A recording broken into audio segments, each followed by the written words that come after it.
오늘의 주요 뉴스입니다. 코로나19 4차 대유행이 현재보다 악화하면 이달 말 하루 신규 확진자가 5천 명 안팎에 이를 것이란 전망이 나왔습니다. 또 유행 상황이 평균 수준으로 지속해도 이달 말 3,500에서 4,300명, 다음 달 말 최대 4,900명까지 늘 것으로 예측됐습니다. 지난달 소비자 물가가 2.5% 오르며 6개월 연속 2%대 고공행진을 이어갔습니다. 4분기에도 백신 접종 확대에 따른 소비 심리 반등과 국제 유가 상승 등으로 소비자 물가 오름세가 지속될 것으로 보입니다. 미국 제약사 존슨앤존슨이 미 식품의약국 FDA에 얀센 백신의 부스터샷 긴급 사용 승인을 신청했습니다. 아스트라제네카도 코로나19 예방용 치료제에 대해 긴급 사용을 신청했습니다. 미국과 중국이 치열한 우주 개발 경쟁을 벌이는 가운데 이번에 러시아가 영화 촬영팀을 우주로 보냈습니다. 세계 최초로 우주 공간에서 영화를 촬영하겠다는 건데 국제 우주정거장 ISS에서 12일간 촬영이 진행됩니다. 노화에 따른 근육 감소는 당뇨와 심혈관 질환 등 다양한 노인성 질환의 원인으로 작용합니다. 잠시 뒤 바이오포커스에서는 근육 감소증 치료제를 개발하는 아벤티의 권기선 대표이사와 자세한 내용 알아보겠습니다.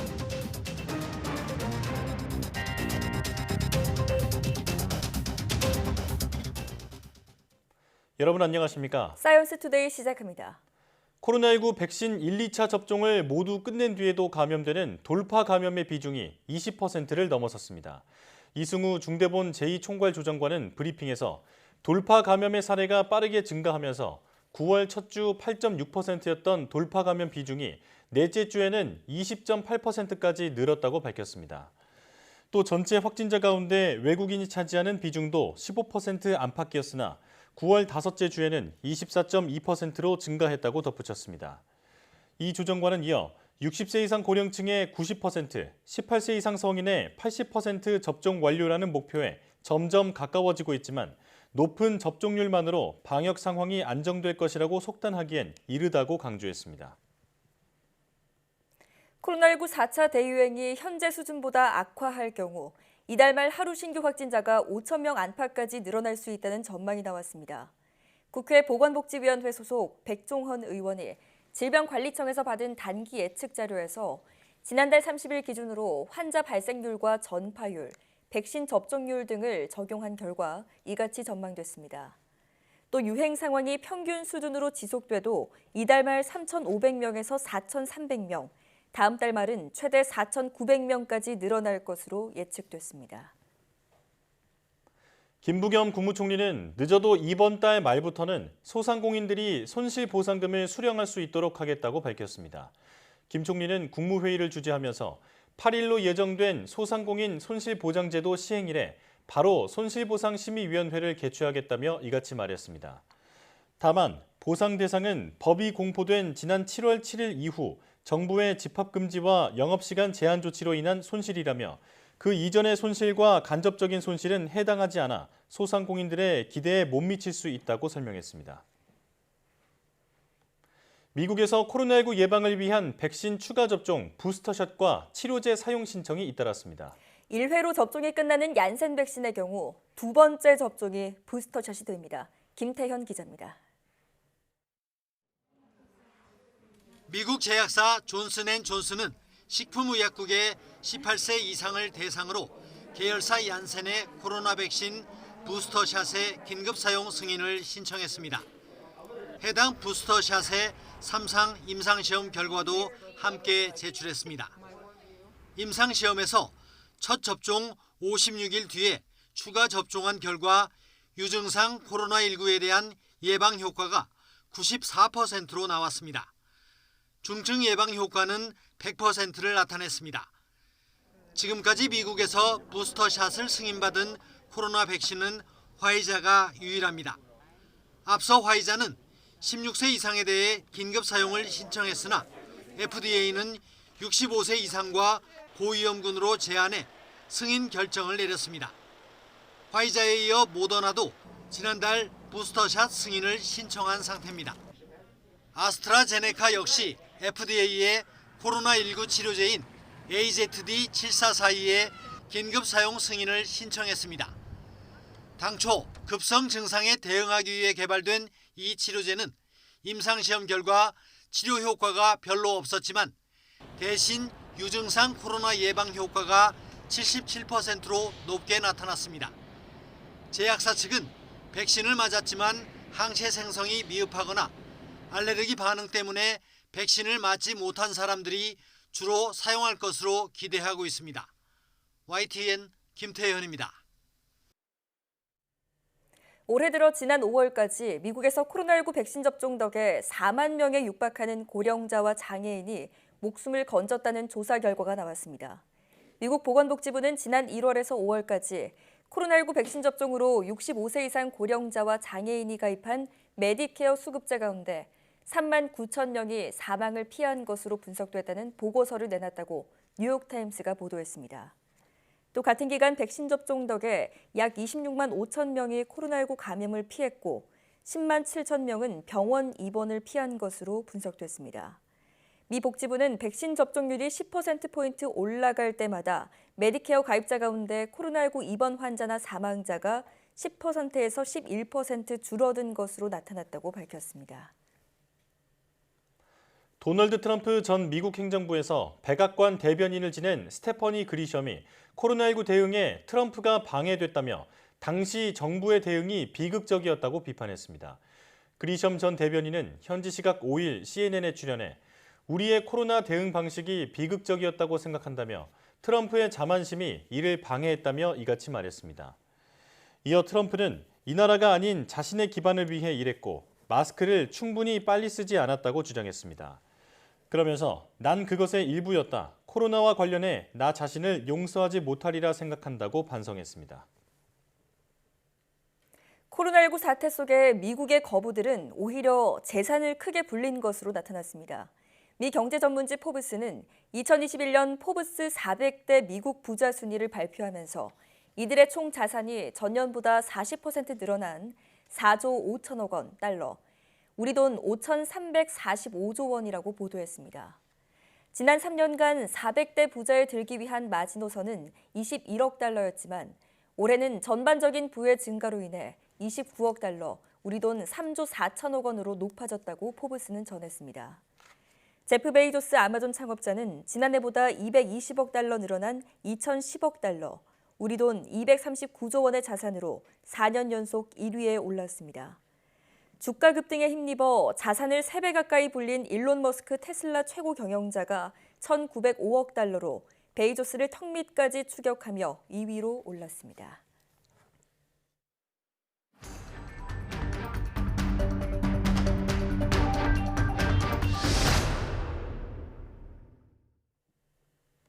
신규 확진자 수가 다시 2,000명대로 올라섰습니다. 이번 주말 또 한 번의 연휴를 계기로 유행 규모가 더 커질 수 있다는 우려가 나오고 있습니다. 네, 자세한 상황 코로나19 브리핑에서 알아보겠습니다. 고려대학교 약학대학 김정기 교수 전화로 연결돼 있습니다. 교수님 나와 계시죠? 네, 안녕하세요. 네, 사흘 만에 또다시 2,000명대 신규 확진이 발생했습니다. 아직 추석 연휴 여파가 계속되고 있다고 봐야 할까요? 추석 연휴 여파로 지난 9월 25일에 3,200여 명의 신규 확진자 규모가 발생을 했거든요. 그 이후에 전체적인 경향성을 보면 점차 안정화되고 있다라고 생각을 하고 있습니다. 네. 말씀하신 말씀하신 것처럼 오늘 발표된 신규 확진자는 개천절 연휴 이후 평일에 해당되는 요일인데도 불구하고 2,028명이 나왔습니다. 즉 2,000여 명 수준의 신규 확진자 규모를 보이고 있는 건데요. 네. 이 정도 규모는 지난 추석 연휴 이전에 보였던 신규 확진자 규모와 상당히 유사하다라고 보고 있고 네. 총 검사 건수도 16만 건 정도로 추석 연휴 이전에 보였던 평일 기준 진단 검사 건수하고 상당히 유사합니다. 물론 전체적인 상황을 판단하기 위해서는 앞으로 조금 더 지켜보긴 해야겠습니다만 아무래도 지난 9월 25일 최대 확진자를 나타낸 이후 여러 가지 면에서 그러니까 선행지표나 후행지표들을 종합적으로 검토를 해볼 때 네. 아무래도 추석 연휴의 여파는 어느 정도 마무리가 되지 않았나 이렇게 생각은 하고 있습니다. 예. 네. 자, 추석 연휴 여파는 안정화 추세를 보이고 있긴 하지만 이번 주말 또다시 연휴가 있죠. 다시 한번 전국적으로 이동량이 증가할 것으로 보이는데 추가 확산이 우려됩니다. 어떻게 전망하십니까? 앞서 현재 추석 연휴 여파는 제가 개인적으로 판단할 때는 어느 정도 마무리가 된 듯하다라는 말씀을 드렸는데요. 하지만 말씀하신 것처럼 지난 주말 개천절 연휴가 있었고 연휴 마지막 날 전국 고속도로 예상 통행량은 430만여 대로 지난 추석 연휴 하루 평균의 통행량이 육박하는 수치로 알려지고 있거든요. 네. 여기에다가 고속도로 등에 설치된 임시선별 검사소 방문 인원도 평일 대비 약 4배 정도 증가한 걸로 이렇게 알려지고 있습니다. 네. 이렇다 보니 정확한 규모는 사실상 예측하기는 어려운데 개천절 연휴 여파로 어느 정도 확진자 규모는 늘어날 걸로 생각을 하고 있고요. 네. 개천절 연휴 여파는 잠복기 등을 고려해 볼 때는 이번 주 후반쯤부터 나타나지 않을까 이렇게 예측을 하고 있습니다. 네. 이어서 한글날 연휴도 있기 때문에 이번 주 후반부터 다음 주까지는 다시 증가세를 보일 가능성도 배제할 수는 없다 이렇게 예상을 하고 있습니다. 네. 연휴로 인한 위험 요인이 큰 상황인데 질병청이 이대로 4차 대유행이 악화하면 이달 말에는 신규 확진자가 5천 명에 이를 것으로 전망했습니다. 유행이 만약 평균 수준으로 지속돼도 3,500명에서 4,300명 정도 발생할 거라고 하는데 가능성은 어떻게 보십니까? 말씀하신 예상 시나리오는 지난달 30일 기준으로 질병관리청에서 수리예측 모델을 통한 향후 한 달간 그 단기적인 전파 양상을 분석한 결과로 알려지고 있습니다. 예. 네. 현재 당시 그 확진자 발생률, 전파율, 치명률, 백신 접종률 등을 종합적으로 적용을 해서 분석을 했다라고 알려지고 있는데 하지만 정확히 어떤 파라미터를 입력값으로 하였는지가 알려지지 않고 있습니다. 네. 그래서 사실상 가능성 여부를 판단하기는 상당히 어려운 부분이 있다라는 부분을 말씀드리고 싶고요. 다만 일단 앞서 말씀드린 것처럼 개천절 및 한글날 여파 연휴의 여파가 어느 정도 있을 걸로 예상을 하고 있고 따라서 그 규모에 따라 한 3,000명이 넘는 확진자 규모를 다시 보일 가능성은 충분히 있다라고 생각을 하고 있습니다. 예. 네. 다만 말씀하신 것처럼 이번 유행이 악화되면 이달 말 신규 확진자가 5천 명에 이를 것으로 예측을 하고 있는데요. 아무래도 최근 발표된 감염 재생산 지수가 1.2로 크게 상승한 지표가 반영된 게 아닌가라는 생각을 가지고 있습니다. 예. 하지만 실제로 감염 재생산 지수가 1.2로 상승한 요인은 지난 추석 연휴 여파가 포함되어 있기 때문이라는 생각이 제 생각이고요. 앞서 말씀드린 것처럼 현재는 제 개인적인 판단으로 볼 때 추석 연휴 여파는 어느 정도 마무리가 되었다라고 보거든요. 네. 따라서 이 부분만 놓고 보면 5천 명 수준까지 발생하지는 않을 걸로 이렇게 예측을 하고 있습니다. 예. 다만 앞으로 2주 후에는 비록 개천절 및 한글날 연휴 여파가 어느 정도 충분히 있을 거다라는 생각을 가지고 있고 그럼에도 불구하고 방역 조치가 지금 현재 현행 거리두기가 2주 연장됐거든요. 그러고 나서 2주 후에는 어느 정도 비교적 큰 폭으로 방역 조치가 완화될 가능성이 있다라고 판단을 하고 있고 예. 그 완화 정도에 따라 4, 5천 명 수준의 확진자가 발생할 가능성도 완전히 배제할 수는 없다 이렇게는 생각을 하고 있습니다. 네. 일단은 연휴의 여파가 어느 정도 될 것인지 지켜봐야겠습니다. 자, 전국에서 코로나19 발생률이 높은 상위 10개 지역 중 8곳이 서울의 자치구인 반면 누적 사망률 상위 10개 지역은 모두 비수도권으로 나타났습니다. 이건 어떤 의미로 해석해야 할까요?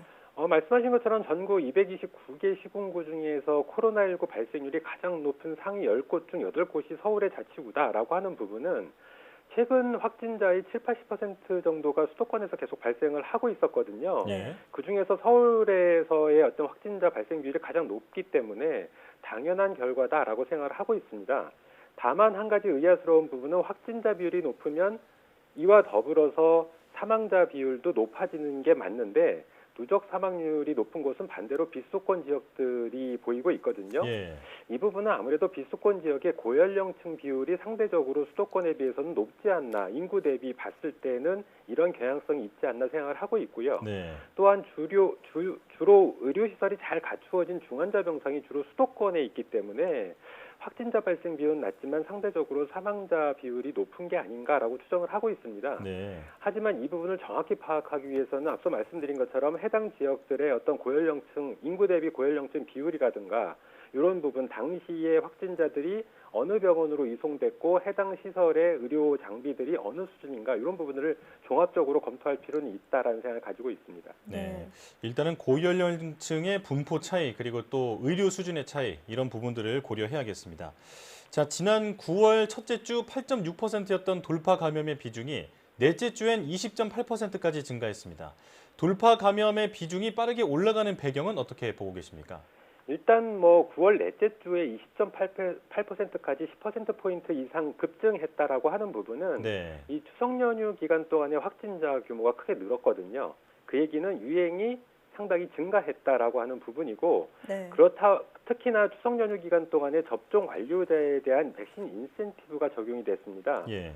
여기에 백신 접종 완료자는 아무래도 백신 접종을 완료했다라고 하는 그런 안도감이 있고 여기에 더불어서 백신 인센티브가 적용이 되면서 백신 접종 완료자의 대인 접촉이 많아졌다. 그러니까 사회 활동이 그만큼 증가를 하면서 백신 접종 완료자에 대한 감염 사례가 증가하지 않았나 이렇게 생각을 하고 있습니다. 네. 네.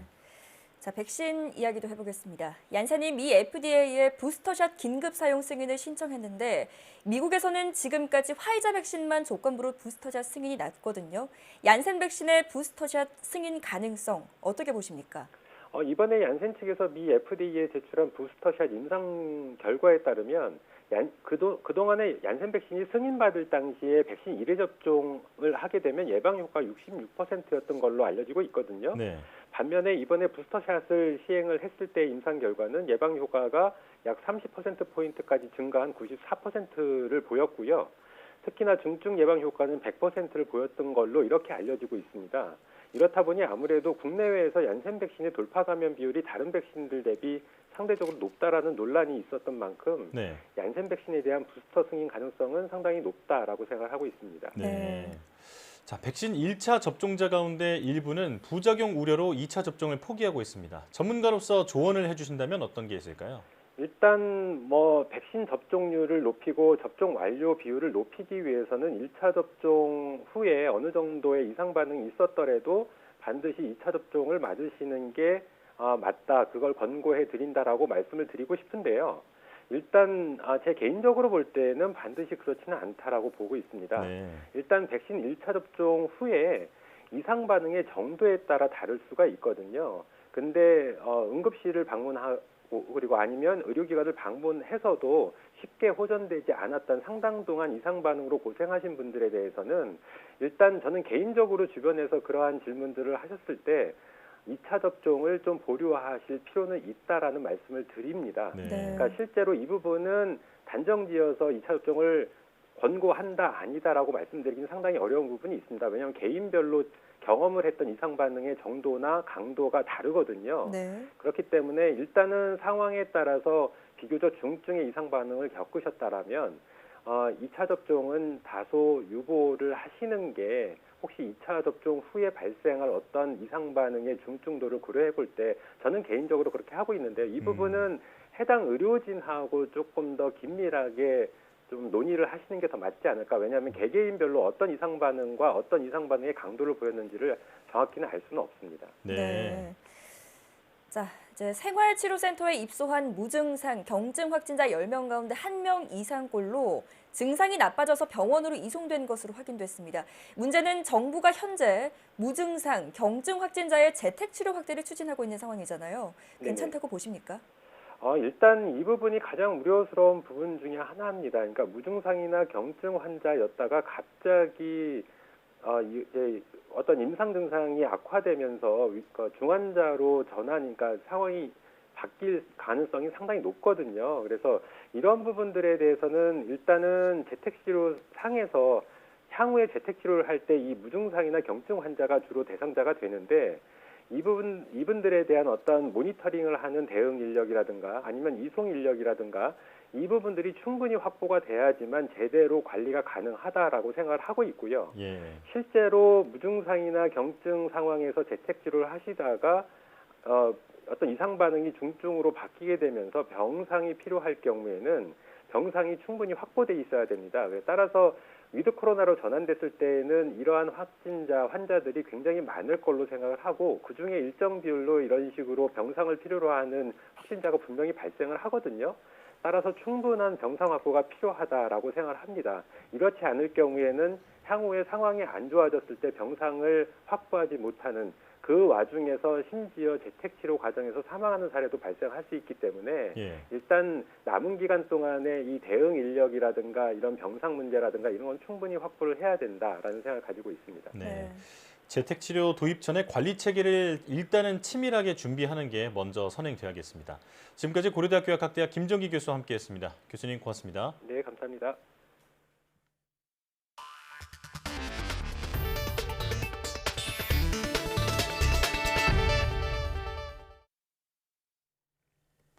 지난달 소비자 물가가 2.5% 올라 6개월 연속 2%대 상승률을 기록했습니다. 통계청이 발표한 9월 소비자 물가 동향에 따르면 지난달 소비자 물가는 전년 동월 대비 2.5% 상승했습니다. 이로써 소비자 물가는 4월 2.3%, 5월 2.6% 상승에 이어 6월 2.4%, 7월과 8월 2.6%의 상승률을 이어갔습니다. 물가 상승률이 6개월 연속 2%를 넘은 것은 2012년 6월 이후 처음입니다. 또 올해 3분기 물가 상승률은 2.6%를 기록했는데 이는 분기 기준으로 2012년 1분기 3% 이후 최고치입니다. 지난달 휘발유 가격은 전년 동월 대비 21%, 경유는 23.8%가 올랐고 돼지고기 16.4%, 달걀은 43.4%가 상승했습니다. 우유값 상승의 영향으로 빵이 5.9% 올랐고 라면도 9.8% 상승했습니다. 전세는 2.4% 상승해 2017년 11월 이후 최고 상승률을 보였고 공동주택관리비는 4.6%가 올랐습니다. 주민등록통계상 1인 세대가 936만 7천여 세대에 달해 사상 처음으로 전체 세대의 40%를 돌파했습니다. 주민등록 인구 통계에 따르면 올해 9월 말 기준 주민등록 1인 세대가 936만 7,439세대로 전체 세대의 40.1%를 차지했습니다. 이어 2인 세대 23.8%, 4인 세대 19%, 3인 세대 17.1% 순으로 나타났습니다. 1인 세대가 급증하면서 전체 주민등록 세대 수는 2,338만 3,689세대로 역대 최다를 기록했습니다. 일을 하지 않고 일할 의지도 없는 청년층을 뜻하는 니트족 비중이 22%가 넘는 것으로 나타났습니다. 한국경제연구원은 2019년 기준으로 15세에서 29세까지 청년층에서 니트족이 차지하는 비중이 22.3%에 달했다고 밝혔습니다. 특히 남성의 니트 비중이 2010년 17.1%에서 2019년 25.9%로 늘어나 여성보다 큰 폭의 증가세를 보였습니다. 또 니트족으로 인한 연간 경제적 비용은 61조 7천억 원으로 분석됐습니다. 한경연은 소득 하위 계층과 직업훈련, 취업 경험이 없는 청년층에게서 니트 비중이 상대적으로 높게 나타난다면서 현금 지원책보다 인턴 등의 지원을 강화해야 한다고 밝혔습니다. 반도체에서 시작된 세계 산업계의 공급망 차질이 원자재와 해상운송, 전력, 식품 등 다방면으로 급속히 확산하고 있습니다. 게다가 친환경 규제 강화로 기존 에너지 생산이 위축되면서 가격 급등을 유발하는 이른바 그린플레이션 현상마저 겹쳐 물가 상승 압박이 가중되는 모습입니다. 이광엽 기자입니다. 맥도날드와 롯데리아 등 유명 패스트푸드점에서 이례적으로 감자튀김 품귀 현상이 빚어졌습니다. 미국에서 냉동 상태로 수입하는 감자튀김이 해상 물류난으로 수입이 지연됐기 때문입니다. 미국 로스앤젤레스 항구 해상에는 수입품을 가득 실은 선박 수십 척이 연일 줄지어 대기하는 사태가 이어지고 있습니다. 코로나19 장기화로 현장 근로자 이탈이 가속하면서 항구 근로자뿐만 아니라 물품을 실어 나를 트럭 운전기사도 크게 부족해졌습니다. Importers are waiting to pick up their cargo longer than ever before. Containers are sitting on port for an average of 6 days compared to 2 days wait in more normal times. 트럭 운전사 구인난으로 최악의 주유 대란을 겪고 있는 영국에서는 육군 병력을 투입해 연료 수송을 지원하는 진풍경이 빚어졌습니다. 세계 주요 국가들이 단계적 일상 회복으로 속속 전환하면서 수요가 폭발하는 가운데 겨울철 맞이 앞두고 있어서 에너지 대란 조짐이 나타나고 있습니다. 올해 초 50달러대였던 서부 텍사스산 원유 가격은 80달러에 육박했고 천연가스 가격은 100만 BTU당 6달러에 근접해 7년 만에 최고치를 나타냈습니다. 세계의 공장 중국이 탈탄소 정책으로 석탄 생산을 제한하면서 전력난이 벌어지는 바람에 우리나라의 자동차 배터리의 핵심 소재 공급에도 차질이 생겼습니다. 탄소 중립시대 가속화에 따른 환경 규제로 생산에 제약이 생기면서 기존 에너지 가격이 급등하는 이른바 그린플레이션 현상이 경제 회복의 발목을 잡고 있다는 분석입니다. 기존 이제 천연가스라든지 석탄 이러한 가격 자체가 오히려 좀 급등하는 이러한 수급 불안에 기인한 어떤 급등 현상 자체가 좀 지속이 되고 있어서 자칫 이것이 글로벌 경기 회복 흐름에 큰 악영향을 미치지 않을까라는 이제 우려감이 좀 증폭되고 있는 상황입니다.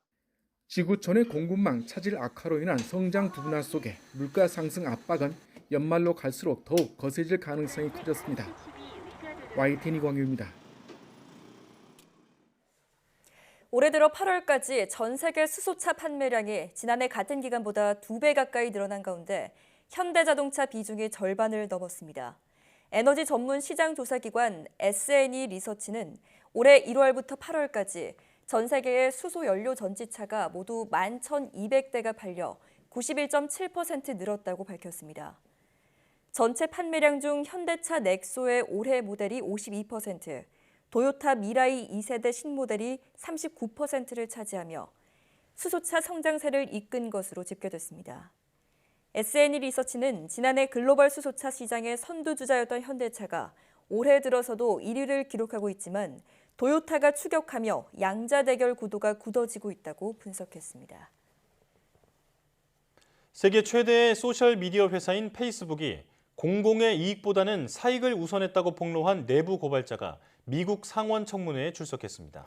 가짜뉴스를 삭제하지도 않았고 또 청소년에 유해하다는 사실도 연구 결과로 파악했으면서 이를 모른 척했다고 주장했습니다. 워싱턴에서 강태욱 특파원이 보도합니다. 페이스북 내부 고발자가 상원 청문회에 섰습니다. 프로덕트 매니저로 근무한 프랜시스 하우거는 구글 등에서 근무했던 데이터 전문가입니다. 하우거는 페이스북이 공익과 사익이 충돌할 경우 지속해서 수익을 더 창출하는 선택을 했다고 밝혔습니다. 그 결과 분열과 거짓말 등은 물론 심지어 현실의 폭력까지 이어지게 했다고 비난했습니다. The result has been more division, more harm, more lies, more threats, and more combat. In some cases, this dangerous online talk has led to actual violence that harms and even kills people. 하우거는 또 페이스북이 유명인의 인종 혐오 발언이나 가짜뉴스 게시물을 삭제하지 않고 특별 관리했다고 말했습니다. 특히 자회사인 인스타그램이 청소년의 자살률을 높이는 등 유해하다는 것을 알면서도 게시물을 그대로 뒀다는 겁니다. 심지어 내부 연구를 통해 이를 파악했지만 모른 척 내버려뒀다고까지 주장했습니다. But I'm here today because I believe Facebook's products harm children, stoke division, and weaken our democracy. 하우건의 변호인단은 투자자에 대한 거짓 정보 제공 혐의를 포함해 최소 8건의 고발장을 증권거래위원회에 제출했습니다. 페이스북은 유해 게시물을 조장하고 아무것도 하지 않는다는 주장은 사실이 아니라고 밝혔지만 미국 정치권에서는 페이스북의 해명도 기업 윤리도 신뢰하지 않는 분위기입니다. 워싱턴에서 YTN 강태욱입니다. 세계 최대의 소셜미디어인 페이스북의 대규모 접속 장애 사태 이후 암호화 메신저 애플리케이션인 텔레그램의 사용자가 하루 만에 7천만 명이나 늘어났습니다. 파벨 드로프 텔레그램 최고 경영자는 하루 만에 다른 플랫폼에서 온 7천만 명 이상의 난민을 맞이했다며 남들이 실망하게 할 때 텔레그램은 여러분을 실망시키지 않을 것이라고 말했습니다. 모니터링 회사 센서타워는 텔레그램이 페이스북 먹통 사태 이전까지는 미국에서 가장 많이 내려받은 무료 앱 56위였지만 단숨에 5위까지 순위가 올랐다고 밝혔습니다. 현지 시간 4일 페이스북과 계열 서비스인 인스타그램, 왓츠앱은 동시다발적으로 접속 장애를 일으킨 뒤 6시간이 넘어서야 복구됐습니다. 최근 미국에서 관광객을 우주로 보내는 등 우주 민영 개발에 열을 올리고 있는 가운데 러시아가 영화 촬영팀을 우주로 보냈습니다. 세계 최초로 우주 공간에서 제작되는 장편 영화 촬영팀은 국제우주정거장 ISS에서 12일간 촬영을 할 예정입니다. 김진호 기자가 취재했습니다. 국제우주정거장 ISS에서 촬영한 소유주 우주선의 비행 모습입니다. 우주선 뒤로 이탈리아 북부 해안이 선명하게 보입니다. 현지 시간 5일 낮 카자흐스탄 바이코누르 우주기지에서 발사된 소유주 우주선은 발사 후 3시간 27분 동안 지구를 2바퀴 도는 비행을 한 뒤 ISS의 러시아 모듈에 도킹했습니다. 도킹은 당초 자동 시스템으로 이뤄질 예정이었지만 시스템에 문제가 생기면서 우주 비행사의 수동 조작으로 성공했습니다. 이 때문에 도킹 완료 시간이 10분 정도 늦어졌습니다. 소유주 우주선의 해치가 열리자 우주 비행사 슈카 플레로프, 배우인 페레실드, 감독인 쉬펜코가 무중력 공간을 천천히 유영하며 ISS로 이동합니다. ISS 승무원들의 환영을 받은 러시아 촬영팀이 인터뷰에 나섭니다.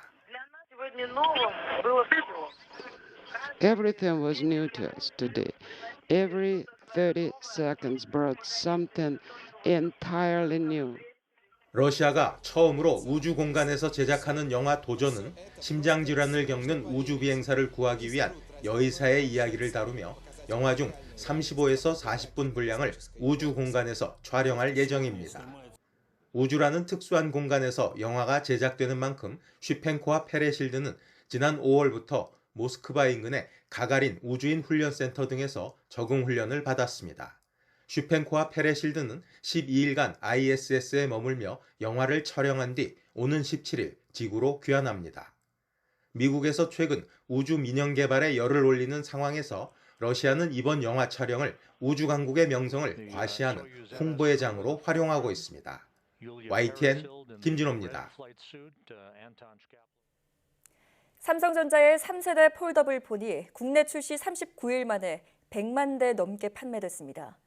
삼성전자는 갤럭시 Z 폴드3와 Z 플립 3의 국내 판매량이 지난 4일 100만 대를 넘어섰다고 밝혔습니다. 이는 갤럭시 노트 10과 갤럭시 S8에 이어 역대 세 번째로 빠른 기록입니다. 특히 갤럭시 Z 플립 3의 판매 비중이 70%를 차지했고 이 제품 구매자의 54%는 MZ세대로 집계됐습니다. 이어폰과 관련된 소비자 피해의 절반가량은 품질이나 AS 불만인 것으로 나타났습니다. 지난 3년간 한국소비자원에 접수된 이어폰 관련 피해는 모두 346건으로 이 중 55%가 품질과 AS 불만이었습니다. 포장 개봉 등을 이유로 청약 철회가 거부된 사례가 16%, 배송 불이행이 12%로 뒤를 이었습니다. 특히 20만 원 이상의 고가의 이어폰을 구입한 소비자 상당수는 품질과 AS 불만을 가장 많이 제기했는데 고가 제품인 만큼 소비자 기대 수준이 높은 것으로 보입니다. 소비자원은 온라인으로 구입한 제품의 경우 사용 의사가 있을 때만 제품을 개봉하고 AS나 배송 불이행에 대비해 영수증과 품질 보증서를 복원할 것을 당부했습니다.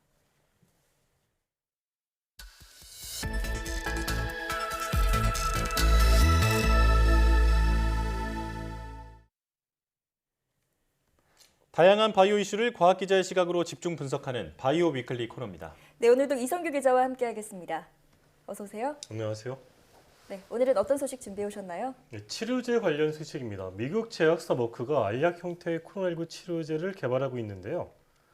머크는 자사의 코로나19 치료제가 코로나19 환자의 입원율과 사망률을 절반 가까이 줄인다는 임상시험 3상 결과를 발표했습니다. 예. 파우치 미국 전염병 연구소 소장이 미국 식품의약국이 머크가 개발한 먹는 코로나19 치료제를 되도록 빨리 심사할 것이라고 밝혔습니다. 앞서 지난달 정부는 먹는 형태의 코로나19 치료제가 국내에 도입될 경우 국가가 모두 부담할 예정이라고 밝혔습니다. 네, 머크가 다른 곳에서도 복제약을 생산할 수 있게 하겠다 이렇게 얘기를 했는데 과연 가격이 얼마나 떨어질지 지켜봐야겠습니다. 자, 오늘 주제로 넘어가겠습니다. 노화에 따른 근육 감소는 당뇨와 심혈관 질환 등 노인성 질환의 원인으로 꼽히는데요. 이런 이유로 세계보건기구는 지난 2016년 근육 감소를 질병으로 인정했습니다. 네, 오늘 바이오 포커스에서는 근육 감소증 치료제를 개발하는 아벤티의 권기선 대표이사와 자세한 내용 알아보겠습니다. 어서 오십시오. 네, 나와주셔서 고맙습니다. 자, 항상 처음에 드리는 질문인데요. 아벤티, 이 어떤 정체성을 담고 있는 이름인지 궁금하거든요. 설명해 주시죠. 네, 아벤티는 20세의 젊음을 돌려준다라는 의미를 갖고 있습니다. 아, 예. 아와 벤티라는 합성어인데요. 이태리어로 벤티는 20을 의미합니다. 예. 아는 향하여를 뜻하기 때문에 두 합성어가 20세로 향하여라고 얘기를 할 수 있고요. 저희는 노화를 극복함으로써 20세의 젊음을 돌려주는 회사의 비전을 담고 싶었습니다. 네. 회사명 의미에 담긴 문구 자체는 인간이라면 한 번쯤은 소망해본 일이 아닐까라는 생각이 드는데요. 자, 오프닝에서도 말씀드렸지만 아벤티는 근육 감소 질환 치료제 개발 기업입니다. 다른 질병에 비해서 단순히 근육이 감소한다는 것에 대한 심각성을 우리가 인지하기는 좀 어렵거든요. 구체적으로 근육 감소가 생존율 그리고 치매, 당뇨 발생과는 어떤 연관이 있나요? 네, 그 노년의 삶은 근육에 달려 있다라고 말해도 과언이 아닙니다. 네. 먼저 노인성 근감소증은 사망률하고도 굉장히 관련이 많습니다. 예. 국내에 그 65세 이상의 노인 1,300여 명을 추적 조사해 본 결과 근감소증이 있는 노인들은 정상 노인에 비해서 남자의 경우 5배, 여자의 경우 2배 정도 사망률이 더 높았습니다. 물론 요양병원에 입원하는 분들도 역시 같은 퍼센트로 증가하는 것을 볼 수 있었습니다. 네. 그 치매나 당뇨 발생과는 또 어떤 연관이 있나요? 네. 뭐 치매는 인지 저하에서 금방 이제 나타나게 되겠죠.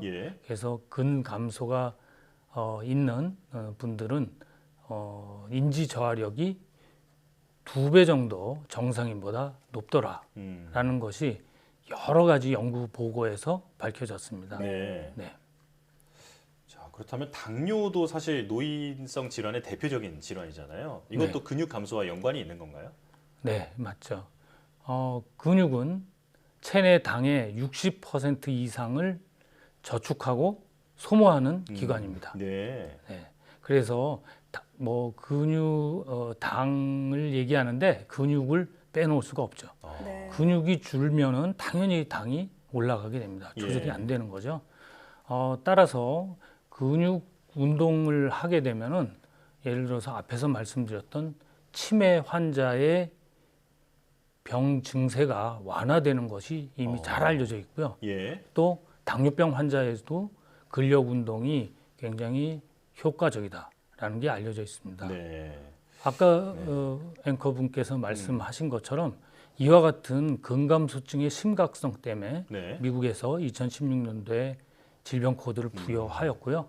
우리나라도 2021년에 바로 올해 근감소증을 질병으로 인정을 하기에 이르렀습니다. 그렇군요. 자, 노년의 삶은 근육에 달려 있다 이렇게 말씀하실 정도로 이 근감소증이 노인층에게 미치는 영향이 크다 이렇게 정리할 수 있겠는데요.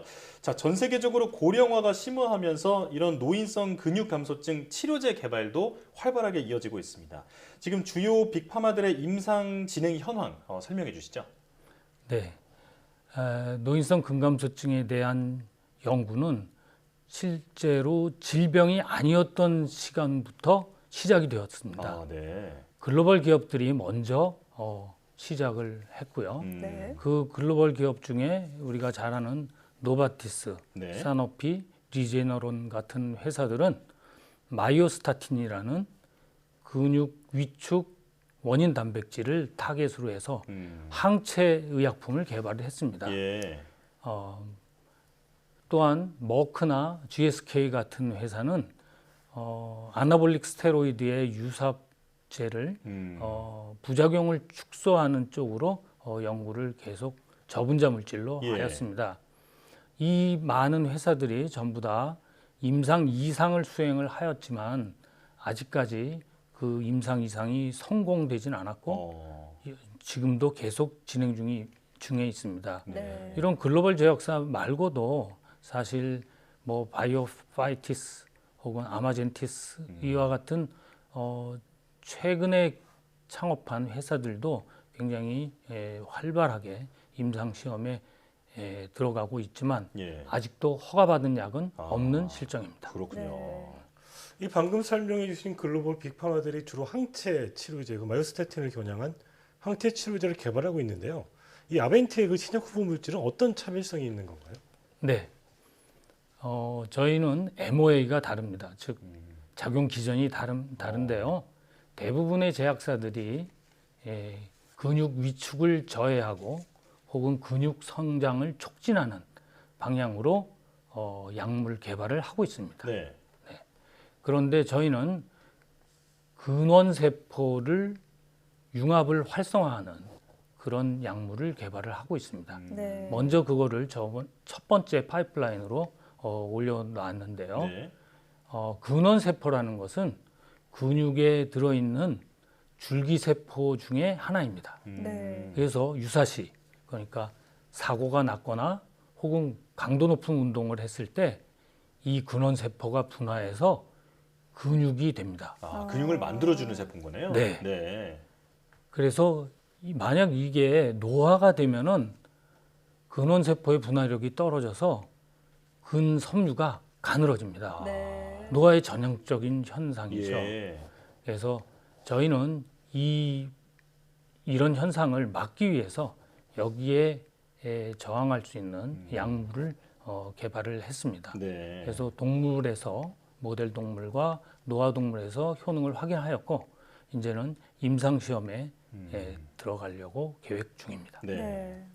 이제 방금 말씀하신 그 근원세포와 관련된 그 신약 후보 물질 이외에도 이 마이크로 RNA 기반한 신약 후보 물질도 개발하고 있잖아요. 이 물질은 어떻게 작용하는 건가요? 네, 마이크로 RNA라는 것은 글자 그대로 작은 마이크로 RNA입니다. 체내에 존재하고 있고요. 약 5천여 종이 존재하고 예. 있다고 알려져 네. 있습니다. 이 마이크로 RNA는 메신저 RNA의 말단에 붙어서 상부적으로 결합해서 유전자의 발현을 저해하는 그런 역할을 합니다. 그래서 저희는 당연히 근육 감소를 저해하는 마이크로 RNA를 찾아내려고 노력을 했습니다. 예. 그 결과 아트로진1이라는 근육 분해 단백질을 만드는 유전자를 타겟팅하는 마이크로 RNA를 선별해낼 수 있었고요. 네.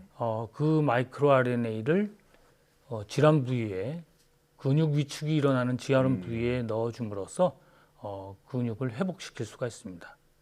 저희가 이제 동물 모델에서 이와 같은 기능을 검증을 하였고 지금은 딜리버리 기술, 즉 약물 전달 기술을 예. 최적화하는 단계에 와 있습니다. 그렇군요. 네. 근육을 회복하는 신약이라고 하니 참 기대가 되는데요. 자, 현재 개발하고 있는 근육 감소증 후보 물질의 향후 임상 시험과 또 사업화 계획은 어떻게 되는지 구체적으로 좀 말씀을 해주신다면요. 네, 저희가 이제 첫 번째 파이프라인은 네. 드럭 리포지셔닝입니다. 신약 재창출 이렇게 얘기를 하는데요. 예. 네. 원래 다른 적응증에 쓰던 약물을 새로운 적응증으로 바꿔주는 것이죠.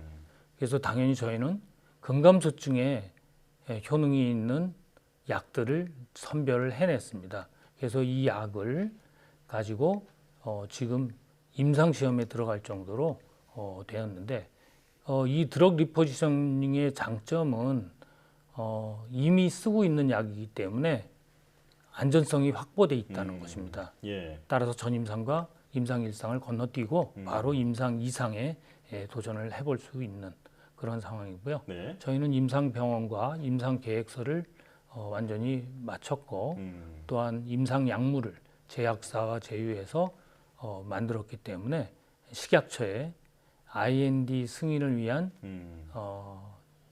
제출을 할 그런 단계에 와 있습니다. 예. 네. 자, 그 신약 재창출을 비롯해서 여러 가지 어떤 사업화 계획에 대해서도 좀 설명을 해주셨는데요. 자, 사실 이 아벤티가 지난해 3월에 설립이 된 아주 젊은 회사잖아요. 자, 그 앞으로 바이오 산업계를 이제 이끌어 가시면서 여러 가지 지금까지 느껴오신 것들도 좀 있을 것 같은데 우리나라 바이오 생태계를 위해서 제언해 주실 말씀이 있다면 한 말씀 해주시죠. 네, 뭐 가장 중요한 거는 인재입니다. 저희가 작은 기업이 스타트업이 신약 개발을 하려면은 예. 굉장히 많은 요소 기술이 필요하고 네. 또 그거를 위해서 저희는 굉장히 다양한 협력을 하고 있습니다. 예. 그래서 합성의학 전문가 그룹하고 또 그다음에 제약사, 그다음에 단백질의학 제약사, 그리고 국가 인프라로서 신약개발 지원센터나 한국생명공학연구원의 인프라를 저희가 100분 잘 활용하고 있습니다. 네. 그러나 이게 다가 아닙니다. 사실은 그 후단에 있어서는 비즈니스 디벨롭먼트라든가 네. 국제적인 인허가, 그다음에 글로벌 라이센싱과 같은 사업화 부분이 더욱더 중요합니다. 그런데 국내에는 이와 같은 전문 인력들이, 이 부분에 대한 전문 인력들이 좀 부족한 현실입니다. 따라서 범국가적으로 이와 같은 사업화 부분에 대해서 역량을 갖고 있는 거를 서로 네트워킹하고 파트너링 할 수 있는 구조적 장치가 있었으면 하는 바람입니다. 네. 전문성을 갖춘 인재뿐만 아니라 사업화 부분을 좀 뒷받침할 수 있는 환경이 만들어졌으면 좋겠다라는 말씀이시군요. 자, 치료제가 얼른 상용화돼서 고령화 사회를 건강하게 대비할 수 있는 날이 얼른 오면 좋겠네요. 지금까지 아벤티 권기선 대표이사 그리고 이선규 기자와 함께했습니다. 오늘 나와주셔서 고맙습니다. 네, 감사합니다.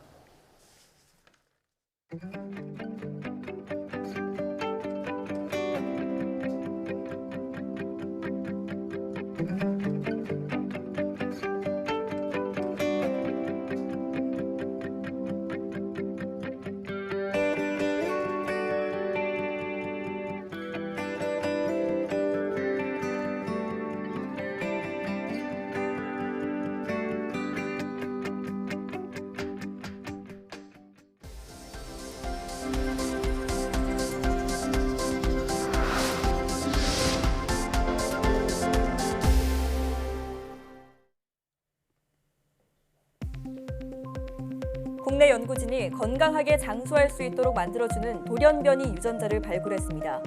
카이스트 이승재 교수 연구팀은 수명이 3주 정도인 예쁜 꼬마 선충을 대상으로 수명 조절 호르몬을 감소시킨 뒤 특정 돌연변이를 도입한 결과 운동성과 성장 능력 등이 유지되면서 수명이 길어졌다고 밝혔습니다.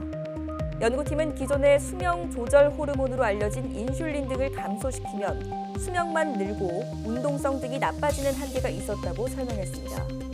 또 특정 종양 억제 유전자의 돌연변이를 유도하면 장수 관련 인자의 활성이 유지되면서 건강에 해로운 인자는 비활성화됐다고 말했습니다. 국내 연구진이 방사성 폐기물 처리장에서 나오는 방사성 요오드를 친환경적으로 차단하는 물질을 발견했습니다. 한국원자력연구원은 천연 광물인 공작석이 방사성 요오드를 흡수해 지하 환경에서 매우 안정적이고 단단한 광물인 마샤이트로 변한다고 밝혔습니다. 마샤이트는 방사성 요오드를 계속해서 흡수할 수 있으며 방사성 폐기물 처리장 밖으로 유출되지 않도록 99% 이상 포획한다고 설명했습니다. 방사성 요오드는 사용 후 핵연료를 처분하는 과정에서 누출될 수 있는 물질로 세포에 침투 시 세포 변형을 일으켜 암을 유발할 수 있습니다.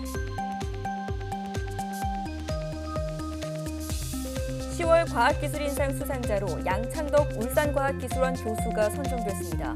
양 교수는 다양한 초고성능 유기반도체 제작 기술을 확보하고 효율성과 안전성을 갖춘 페로브스카이트 태양전지를 개발한 공로를 인정받았습니다. 과학기술정보통신부는 우수한 연구개발 성과로 과학기술 발전에 공헌한 연구자를 매달 1명씩 선정해서 장관상과 상금 1,000만 원을 수여하고 있습니다.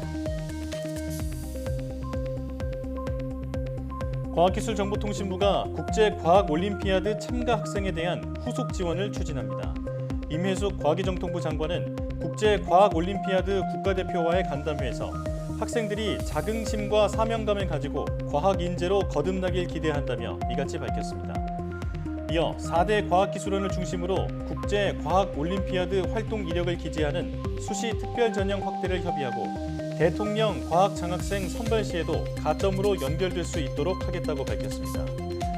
또 입상자들이 박사 과정에 진학하는 경우 병역 대체 복무와 연계될 수 있도록 중장기적으로 검토할 계획이라고 밝혔습니다.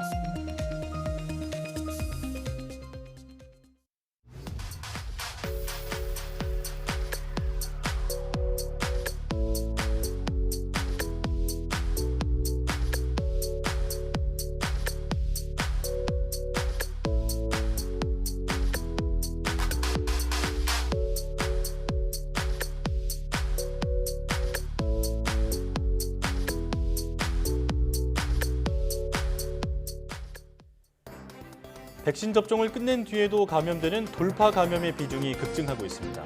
돌파 감염자를 통해 코로나가 백신 미접종자에게 전파될 가능성도 커지고 있는데요. 백신 접종을 완료한 뒤에도 이웃의 안전을 위해 방역 수칙을 철저히 지켜야겠습니다. 사이언스 투데이 마칩니다. 함께해 주신 여러분 고맙습니다.